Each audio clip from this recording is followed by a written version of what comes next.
It is a great privilege to join you all today for the official inauguration of the Embassy of the Republic of Honduras in New Delhi. This occasion marks a significant milestone and opens up a promising new chapter in the warm and long-standing relationship between our two countries. Minister, let me first acknowledge the statement of solidarity that we heard from your country on the cowardly terrorist attack in Pahalgam, and we particularly value your public commitment to opposition to terrorism in all its forms, and the fact that it is something which is completely unacceptable to any form of civilized world. We very much appreciate your support and solidarity as we battle terrorism today in our region. Where the opening of this embassy is concerned, I regard it as more than a ceremonial event.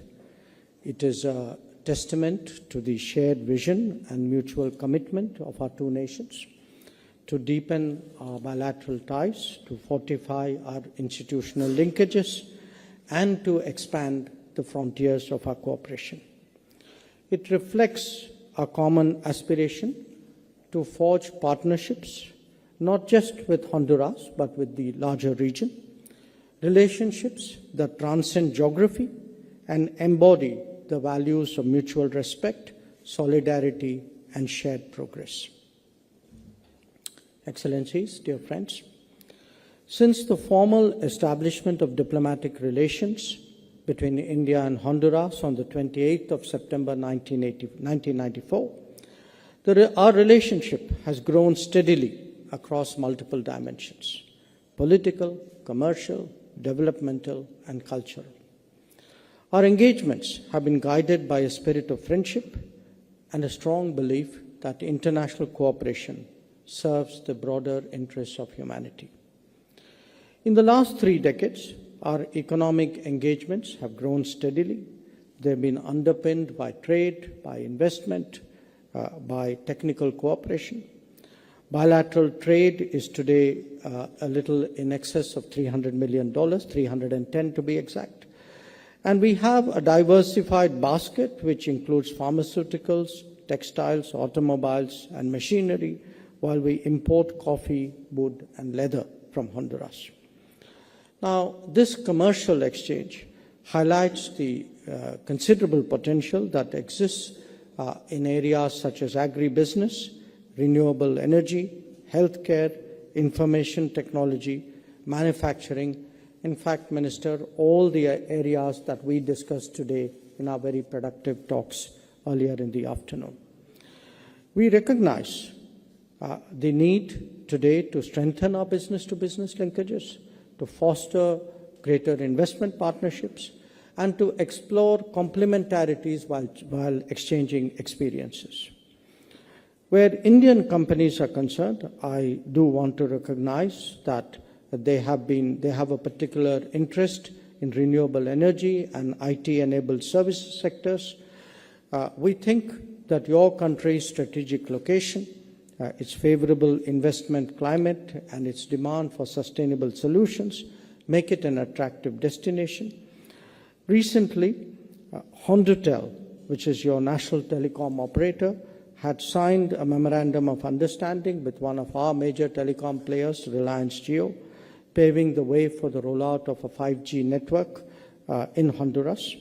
This collaboration marks a significant step in digital connectivity partnership as well as in technology innovation. I'm very confident that the opening of the Embassy of Honduras in New Delhi will go a long way to facilitate trade promotion, will encourage business people to use the embassy as a hub for matchmaking, that it will provide institutional support to undertake greater initiative activities and engagements.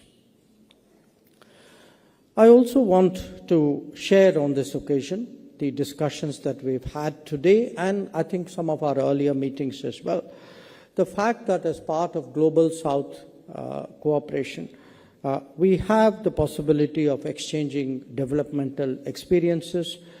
We particularly focused, I think, on health, and also I want to mention that we are now engaged in installing an early warning system, which is developed by CDOT, which is aimed at strengthening Honduras's preparedness for disaster resilience.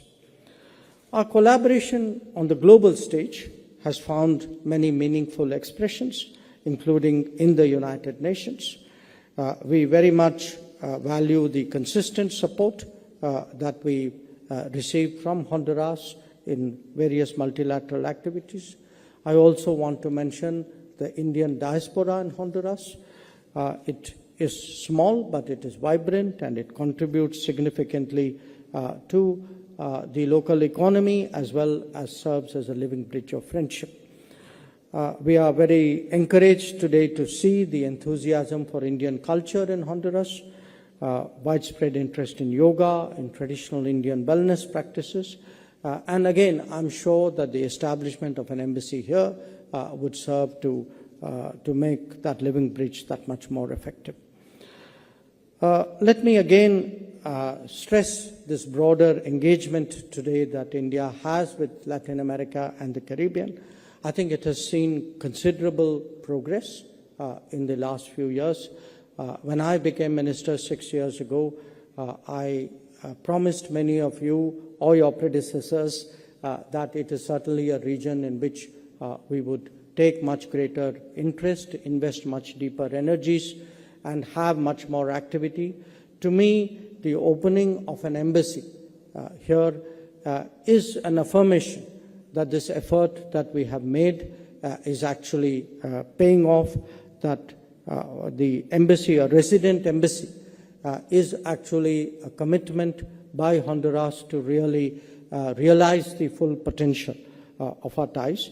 And there is so much that we can do here, do in terms of business, as I said, do in terms of education, capacity building.